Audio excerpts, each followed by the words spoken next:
Handling setbacks without breaking. You see, a lot of people don't know how to handle setbacks, all right? Look, life is not a straight road. Every person who has ever achieved something meaningful has faced either disappointment, failure, rejection, or unexpected obstacles. Setbacks are not signs that you are finished. They are often signs that you are growing. The challenge is learning how to face difficulties without allowing them to break your spirit. All right. So, in this book, A Winner Never Quits, I think I have about 8 points on how to handle setbacks, and I'm going to be talking about them in this video.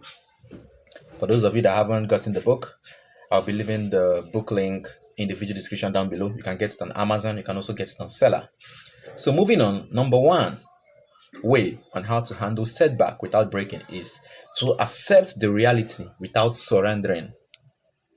You see, many people suffer twice during setbacks. First, they experience the problem itself. Second, they waste energy fighting the reality of what has already happened. You see, acceptance does not mean giving up.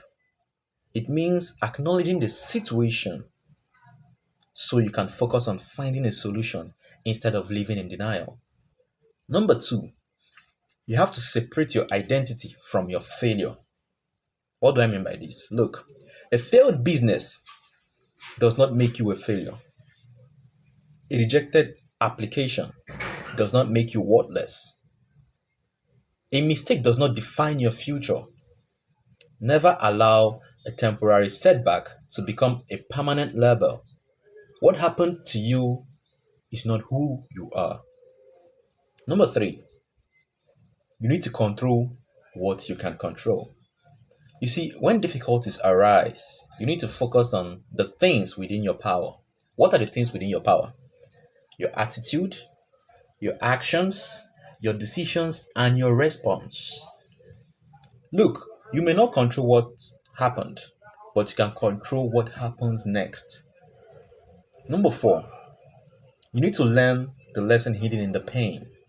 You see, every setback carries a lesson. So you need to ask yourself, what can I learn from this? What should I do differently next time? How can this experience make me stronger? You see, the people who grow the most are those who turn their pain into wisdom. They learn from their pains. Number five, you need to avoid emotional decisions. You see, setbacks create strong emotions such as anger, fear, frustration, and disappointment. Never make major decisions when emotions are at their highest. Give yourself time to think clearly. A calm mind sees opportunities that a frustrated mind misses. So, number six, you need to stay consistent with small steps. You see, after a setback, many people stop moving forward because they feel overwhelmed. You do not need a giant leap, you need the next step. Small daily actions eventually rebuild confidence, momentum, and hope. So, number seven, remember that delays are not denials. A lot of us quit when we experience a little delay in our life, which is not supposed. It's not true. You see, many successful people experienced seasons where nothing seemed to work. What looked like failure was often preparation. Just because progress is slow does not mean progress is absent.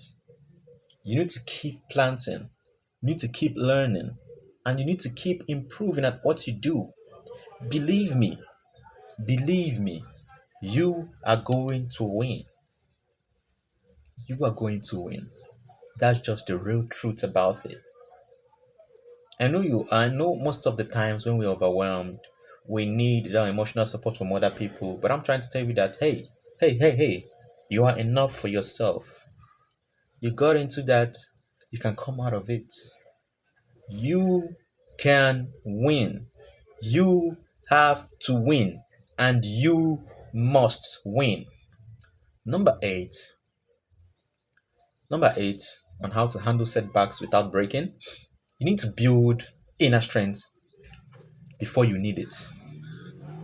Building your inner strength before you need it, not when you need it, but before you need it. See, you need to build a strong foundation before the storm comes. So when the storm comes, it doesn't take away the building. You see, strength is not developed during easy times, it is developed during difficult moments. Every challenge you overcome increases your resilience. The setback that threatens to break you today may become the testimony that inspires others tomorrow.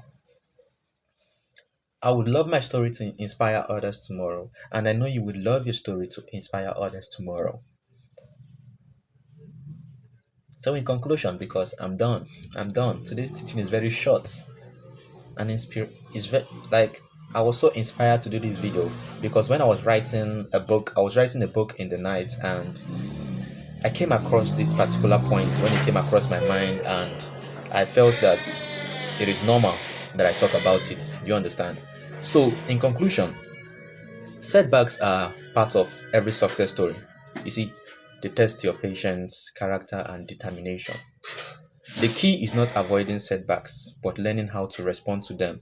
You see, when you refuse to quit, refuse to lose hope, and continue moving forward one step at a time, setbacks lose their power to break you. And one more point before I leave. You see, a setback is an event, not a destination. So you have to keep going. Your story is not over yet. And for those of you that haven't read the book, A Winner Never Quits, the video description carries the link to the book. You can get the book on Amazon, and you can also get it on Selar. And I'll be seeing you on the next teaching. Bye for now.